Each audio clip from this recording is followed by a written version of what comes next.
Бараат кечеси деп коет туугандар. Бараат дегени бул күнөөдөн арылган, тазаланган кече.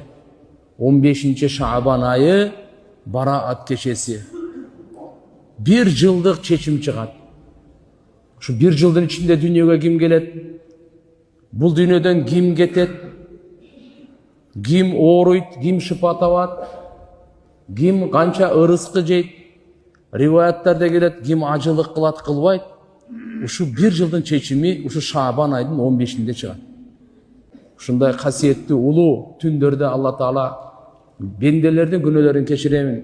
Бирок дек сактагандардын, дайыма арак ичкендердин, ата-энесине ак болгондордун күнөөлөрүн кечирбейм деген риваяттарда келет. Ошон үчүн биз күнөөлөрдөн тооба кыла турган, өзгөчө бири-бирибизге болгон мамиледе, ылдыйөдө капа кылып, көңүл оорутуп, ушундай болуп калса, бири-бирибизден кечирим сурашып алайлы. Болбосо мындай касиеттүү улуу түндөрдө дагы кечирим